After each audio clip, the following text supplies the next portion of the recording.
नमस्कार साथियों, स्वागत है आपका आपके अपने YouTube चैनल स्टडी विद एवी में। साथियों, आप सभी लोग कैसे हैं? आशा करता हूँ सभी लोग अच्छे होंगे, स्वस्थ होंगे और अध्ययनरत होंगे। साथियों, आपके आगामी सीटेट एग्ज़ाम्स के लिए जो कि साथियों 7 और 8 फरवरी को, अब तो साथियों आपके सेंटर और सिटी दोनों डिक्लेयर हो चुके हैं। तो आप सभी लोग अपना देख सकते हैं, सेंटर और सिटी विजिट कर सकते हैं। साथियों, आज इस वीडियो में सीटेट इंग्लिश प्रैक्टिस सेट 20 को सॉल्व करेंगे, जिसमें आपको 30 MCQ क्वेश्चंस मिलेंगे जो आपके PYQ inspired and selection oriented होंगे, जिसमें से आपको 15 questions grammar and 15 questions pedagogy को देखने को मिलेंगे, जो आपके लिए बेस्ट स्कोरिंग क्वेश्चंस होंगे, जो आपको एग्जाम में बेस्ट स्कोर दिलाएंगे। तो साथियों, शुरू करते हैं आज का प्रैक्टिस। फर्स्ट क्वेश्चंस यानी फर्स्ट पार्ट में आपको देखने को मिलेंगे ग्रामर के, जिसमें tense, error, prepositions, voice, narrations and clause and idioms देखने को मिलेंगे। फर्स्ट क्वेश्चन है आपका, choose the correct tense by the time we arrived the gaps, gap, already and gap. Option A have left, option B had left, option C were leaving, option D had leave. तो इसका correct answer आपको बताना है साथियों। तो यहाँ पे कौन सा राइट यहाँ पे टेंस फिल करेंगे और राइट फॉर्म फिल करेंगे वर्ब का, तो इसका राइट आंसर हो जाएगा option B is the correct answer हो जाएगा, हैड एंड लेफ्ट। यानी by the time we arrive the gates had already left. And when two past actions are mentioned, the earlier actions takes past perfect, gets left before we arrived. Okay, यानी जब दो काम भूतकाल में हो, जो पहले हुआ हो उसमें पास्ट परफेक्ट लगता है, और पहले मेहमान जा चुके थे फिर हम पहुंचे ना, यही कहने का मतलब। तो option B is the right answer हो जाएगा। Next question, question number second, identify the sentence without error. Option A, hardly had he reached the station when the train left. Option B, hardly he had reached the station when the train left. Option C, hardly had he reached the station then the train left. Option D, hardly he reached the station then the train left. इसमें आपको identify the sentence without error, कौन सा sentence है जिसमें कोई भी error नहीं है, तो इसका राइट ऑप्शन हो जाएगा option A is the correct answer हो जाएगा। Option A is the correct. यानी स्ट्रक्चर क्या है इसका साथियों, hardly plus had plus subject plus past participle plus when. तो option A follows the correct structure. Okay, hardly के साथ हमेशा हैड और व्हेन आता है, मैंने आपको पिछली क्लास में बताया, और इस तरह के क्वेश्चंस बहुत पूछे जाते हैं, इसलिए मैं ज़रूर इसको प्रैक्टिस के लिए आपको हर क्लास में ज़रूर इस तरह के सेंटेंस में आपके लिए करता हूँ, ताकि आपको वहाँ पे क्वेश्चंस रॉन्ग ना हो। तो हार्डली के साथ हमेशा हैड और व्हेन आता है। ऑप्शन ए व्याकरणिक रूप से बिल्कुल करेक्ट होगा, option A is the correct answer. Next question, question number third, fill in the blank. No sooner had the bell rung, the students rushed out. Option A when, option B then, option C then, और option D so. तो right answer इसका बताना है। तो यहाँ पे क्या, अगर no sooner had the bell rang then आता है साथियों, then the students rushed out. Option C is the correct answer हो जाएगा। हार्डली या नो सूनर इस तरह के सेंटेंस बहुत आते हैं, तो याद रख लिया, हार्डली में वैन आता है, और अगर नो सूनर्स है तो वहाँ पे देन आएगा। ओके, नो सूनर के साथ हमेशा देन आता है, वैन नहीं आता। तो डोंट बी कंफ्यूज, हमेशा आप नो सूनर के साथ देन का यूज़ करेंगे। Next question, question number 4, choose the correct verb form. The teacher insisted that we on time. Option A are, option B were, option C be, option D is. The teacher insisted that we on time. तो right इसका आपको answer बताना है, तो option C is the correct answer है, B. यहाँ पे ज़्यादातर साथी या तो आर फिल कर देते हैं या तो वर फिल कर देते हैं, तो बोथ आर रॉन्ग हो जाते हैं। यहाँ पे हमेशा बी आपको फिल करना। ओके, यानी कि after verbs like, insist, suggest, recommend और subjective mood is use base form, always base form. तो इंसिस्ट के बाद वर्ब का बेस फॉर्म आता है, इसलिए बी यहाँ पे राइट आंसर होगा। याद रखिएगा साथियों, मैं आपको पूरे विद एक्सप्लेनेशन हिंदी और इंग्लिश में दोनों लोगों को, मैं मेरे जो हिंदी मीडियम साथी और इंग्लिश मीडियम के साथी हैं, इंग्लिश मीडियम साथी ये कहते हैं सर प्रैक्टिस सेट तो अच्छा रहता है, लेकिन आप एक्सप्लेन हिंदी में करते हैं, क्योंकि बहुत सारे कई हमारे यूपी के अलावा भी और बहुत सारे स्टेट्स के लोग इसको विजिट करते हैं, तो उनको थोड़ा हिंदी एक्सप्लेनेशन कम समझ में आता है, इसलिए मैं इंग्लिश में भी एक्सप्लेन करता हूँ, ताकि मेरे उन साथियों को भी हेल्प हो सके। मेरा प्रयास रहता है सभी लोग को बेस्ट स्कोर हो, इसलिए मैं करता हूं। तो साथियों, मेरा मेहनत जरूर सफल हो, इसके लिए आप सभी लोग बेस्ट स्कोर करिएगा और अपना स्कोर जरूर बताइएगा वीडियो क्लास में, और आपको कैसा लगा ये भी बताइएगा। लाइक कर दीजिए, चैनल को अभी तक सब्सक्राइब नहीं किया तो सब्सक्राइब करके बेल आइकन जरूर प्रेस कर लीजिएगा। बढ़ते हैं नेक्स्ट क्वेश्चंस पर। Choose the correct prepositions. She is capable handling the situation. Option A in, option B to, option C of, option D at. तो C is capable handling the situation, right answer हो जाएगा option C is the correct answer हो जाएगा। Of, capable के बाद हमेशा after we use always of, यानी कि फ्रेज है ना capable of plus verb plus ING, तो कैपेबल के साथ ऑफ प्रीपोजिशंस लगता है, option C is the correct answer हो जाएगा। Next question, question number 6, choose the correct tense by the next year, she gap in this city for 10 years, option A has lived, option B had lived, option C will have lived, option D lives। By next year she in this city for 10 years, तो right answer आपको fill करना है, तो right answer हो जाएगा will have lived, option C is the right answer हो जाएगा will have lived, यानी कि बाय नेक्स्ट ईयर का है ना उसने, तो इसलिए यानी कि याद रखना है, यानी फ्यूचर परफेक्ट टेंस की बात कर रहा है। बाय नेक्स्ट ईयर भविष्य की निश्चित अवधि बताता है, इसलिए फ्यूचर परफेक्ट लगेगा, option C is the correct answer हो जाएगा। Next question, question number 7, choose the correct option, the news very surprising, option A are, option B is, option C have, option D were. तो यहाँ पे आपको correct option यानी the news के after क्या fill करेंगे, तो राइट आंसर हो जाएगा option B is the correct answer हो जाएगा, option B is the correct. News looks plural but is singular in meaning, okay, news दिखने में प्लूरल है लेकिन वर्ब हमेशा सिंगुलर ही आता है। Next question, question number 8, choose the correct verb, 10 miles a long distance to walk, option A are, option B is, option C has, option D have. 10 miles, तो right answer आपको fill करना है, तो 10 miles is, option B, miles देख के आप are मत कर देना, नहीं तो या हैव मत कर देना, नहीं बिल्कुल गलत हो जाएगा, याद रखिए, क्योंकि यहाँ पे 10 miles एक, यानी कि माइल्स यहाँ पे क्या यूनिट को दर्शा रहे हैं, यानी distance, time, money treated as singular unit, remember distance, time, money treated as singular unit, यानी दूरी को एक यूनिट माना जाता है, इसलिए इज आएगा, ओके। 10 miles है यहाँ पे, तो option B is the correct answer. बहुत मोस्ट कन्फ्यूजिंग क्वेश्चंस होते हैं, इसलिए मैं आपके लिए एग्जाम्स के पहले ऐसे क्वेश्चन जरूर लेकर आ रहा हूँ कि आप एग्जाम्स में आपको कन्फ्यूजन मत नहीं हो बिल्कुल भी। चेंज इनटू इनडायरेक्ट स्पीच, आप किसी भी और अन्य एग्जाम्स की प्रिपरेशन कर रहे हो, चाहे एसएससी वगैरह, उनमें भी इसी तरह के क्वेश्चन पूछे जाते हैं, अगर ग्रामर की आप प्रैक्टिस कर रहे हैं तो। He said I may solve the problem, option A he said he might solve the problem, option B he said he may solve the problem, option C he said he could solve the problem, option D he said he should solve the problem। तो he said I may solve the problem, तो right answer हो जाएगा option A is the correct answer हो जाएगा। he said he might solve the problem, option A is the correct. may change to might in indirect speech, तो direct से indirect में बदलकर might हो जाता है, और इसमें और कुछ चेंजमेंट होना नहीं, तो option A is the right answer हो जाएगा। Next question, question number 10, identify the subjective mood की बात की रहे हैं, बहुत रेयर एंड रेयरस्ट क्वेश्चन रहता है, लेकिन जब आता है तो बहुत सारे साथी इसको रॉन्ग कर देते हैं, तो वो याद रखिएगा। If I a bird I would fly, option A am, option B was, option C were, option D be. तो ज़्यादातर यहाँ पे एम या वॉज फिल कर देते हैं साथी, तो वहीं पे ये गलत हो जाता है, तो इसका यहाँ पे वर फिल करेंगे, option C is the right answer हो जाए। If I were a bird I would fly, यानी अगर मैं चिड़िया होता तो मैं उड़ता, यानी कि काल्पनिक स्थिति, यानी कंडीशनल है, अनरियल कंडीशन है, okay.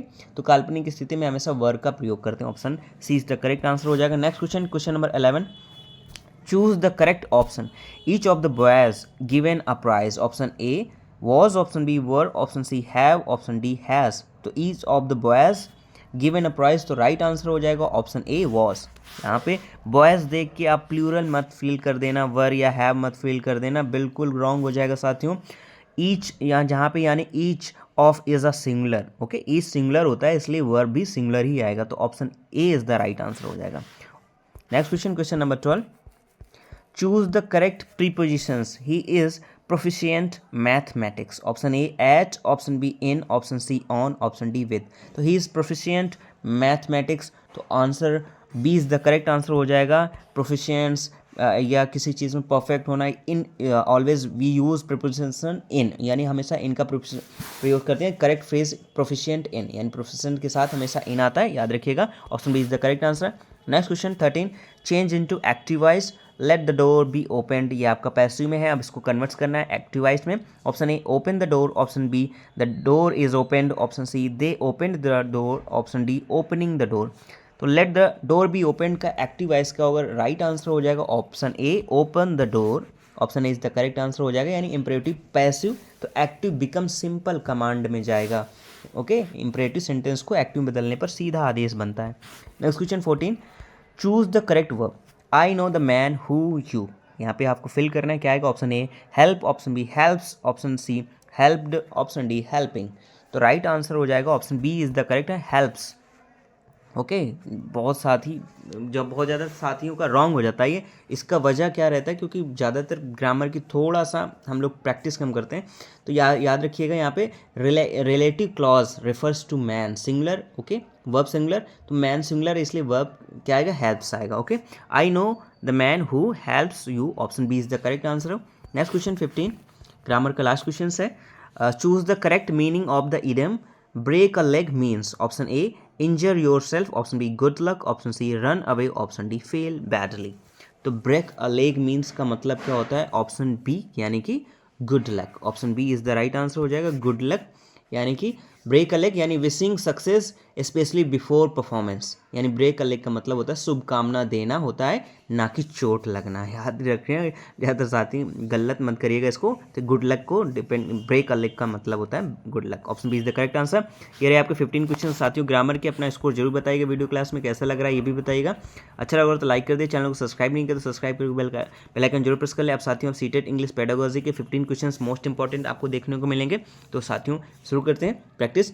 16 questions. Which of the following classroom practices helps a teacher to develop oral language among the students? यानी निम्नलिखित में से कौन सी कक्षा गतिविधि छात्रों में मौखिक भाषा विकसित करने में सहायक है? Option A chorus recitations, individual recitations of the poem after memorising it, यानी कविता को याद करने के बाद सामूहिक व्यक्तिगत पठन। Option B participating in role plays on any one of their favourite scenes, अपनी पसंदीदा दृश्य पर भूमिका निभाना।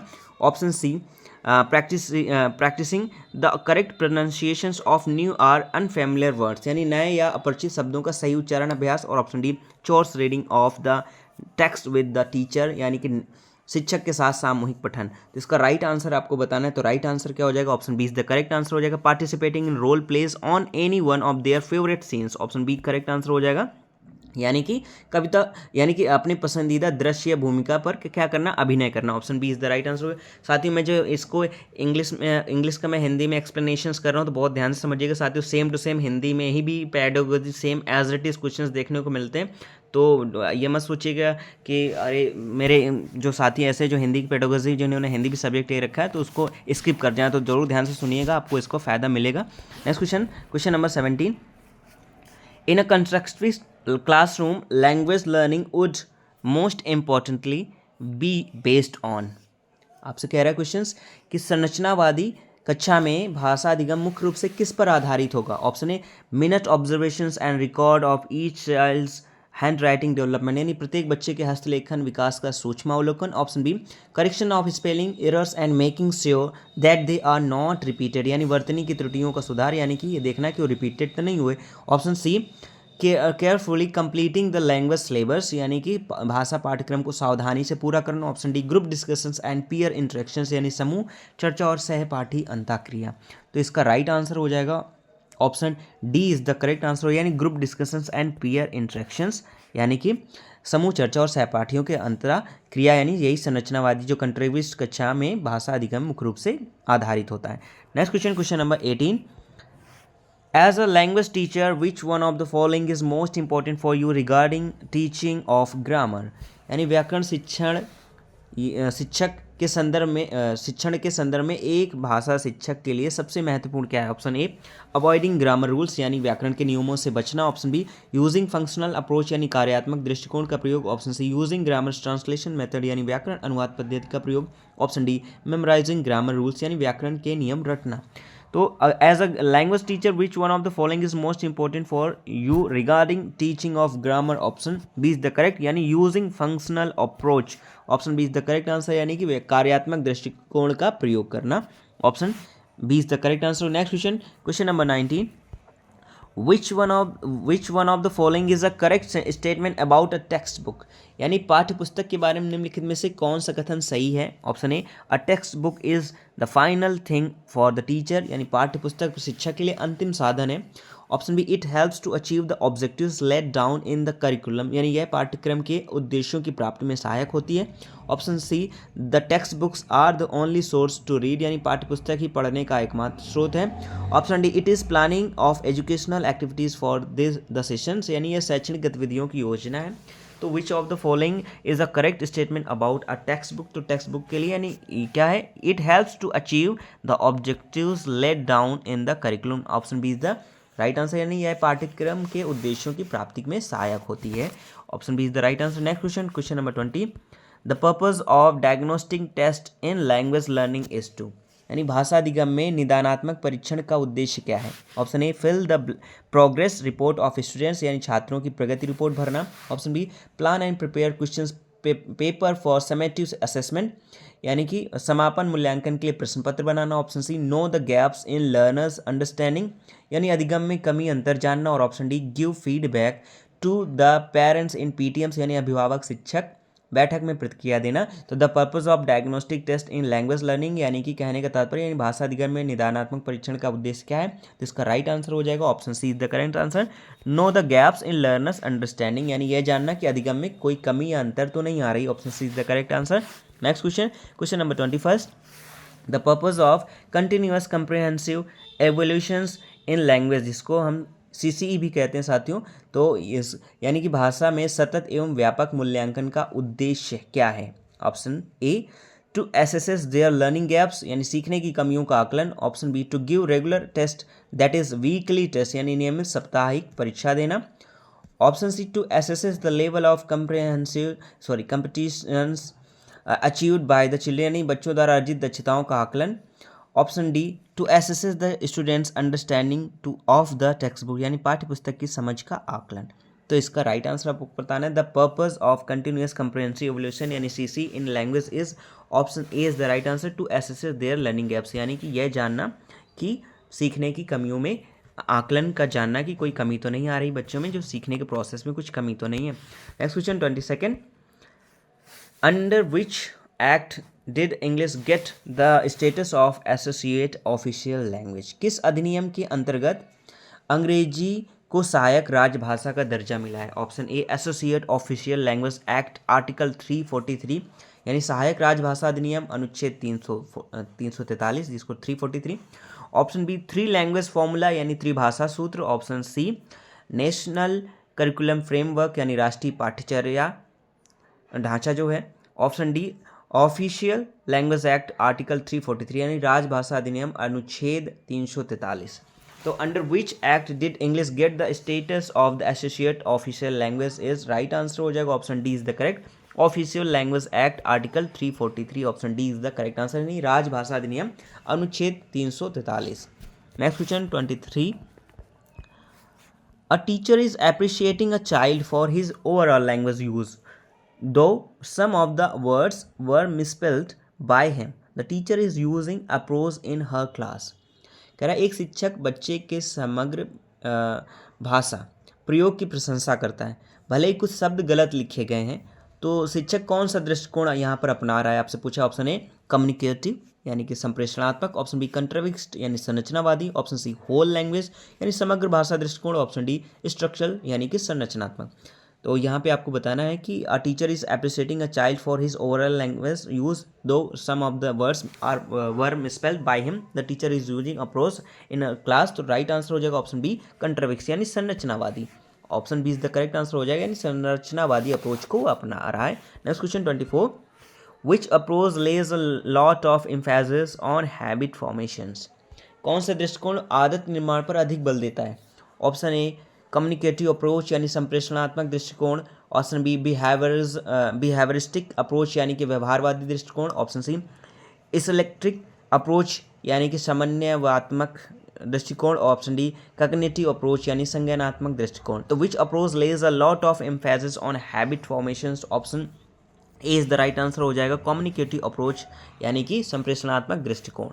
Next question 25, in the context of theory of multiple intelligence which one of the following intelligences is related to language, यानी आपसे कह रहा है क्वेश्चन, बहुबुद्धि सिद्धांत के संदर्भ में भाषा से संबंधित बुद्धि कौन सी है? Option A fluency, accuracy, intelligence, प्रवाह शुद्धता बुद्धि। Option B linguistic verbal intelligence यानी भाषा मौखिक बुद्धि। Option C vocabulary grammar intelligence यानी शब्दावली व्याकरण बुद्धि। और option D visual spatial intelligence यानी दृश्य स्थानिक बुद्धि। तो in the context of theory of multiple intelligence which one of the following intelligences is related to language, यानी बहुबुद्धि सिद्धांत के संदर्भ में भाषा से संबंधित बुद्धि कौन सी है? तो option B is the right answer हो जाएगा, लैंग्विस्टिक वर्बल इंटेलिजेंसी यानी कि आपकी भाषिक मौखिक बुद्धि। Next question 26, banishing mother tongue in the classroom is the characteristic feature of the method, यानी कक्षा में मातृभाषा को पूर्णतया निषेध करना, बैन करना किस पद्धति की विशेषता है? ऑप्शन ए बायलैंग्वेज यानी कि द्विभाषी। ऑप्शन बी ग्रामर ट्रांसलेशन व्याकरण अनुवाद। ऑप्शन सी नेचुरल यानी प्राकृतिक। और ऑप्शन डी डायरेक्ट यानी प्रत्यक्ष। तो banishing mother tongue in the classroom is the characteristic feature of the method is, right answer हो जाएगा ऑप्शन डी डायरेक्ट। यानी जब आप, यानी बैन कब कर दी जाती है कि आपको बिल्कुल अपना जो मदर टंग है उसका इस्तेमाल ही नहीं करना, आपको जो भी बातें करनी डायरेक्ट, जो भाषा आप सीख रहे हैं, इंग्लिश अगर आप सीख रहे हैं तो आपको इंग्लिश में ही बात करनी, टूटी फूटी कैसे भी बोलिए लेकिन आपको डायरेक्ट इंग्लिश में ही बात करना है, तो वो डायरेक्ट मेथड हो जाता है। ओके, वहाँ पे बायलैंग्वेज का कोई इस्तेमाल नहीं होता है, क्योंकि बायलैंग्वेज तब होगी जो अपना मदर टंग भी इस्तेमाल करेगा और जो आप सेकंड लैंग्वेज सीख रहा है उसको भी इस्तेमाल करेंगे। लेकिन यहाँ पे जब डायरेक्ट सेकंड लैंग्वेज सीखना है मदर टंग के अलावा तो डायरेक्ट मेथड इस्तेमाल करेंगे। तो option D is the right answer हो जाएगा। Next question 27, deals with the level of meaning in language, यानी भाषा में अर्थ के स्तर से संबंधित है, क्या संबंधित है? ऑप्शन ए सेमेंटिक्स यानी अर्थ विज्ञान। ऑप्शन बी कलेक्शंस यानी सह प्रयोग। ऑप्शन सी कॉलिक्वियल यानी कि बोलचाल की भाषा। और ऑप्शन डी सिंटैक्स यानी कि वाक्य विन्यास। मोस्ट इंपॉर्टेंट क्वेश्चन कई बार रिपीटेड है, इसलिए ये मैंने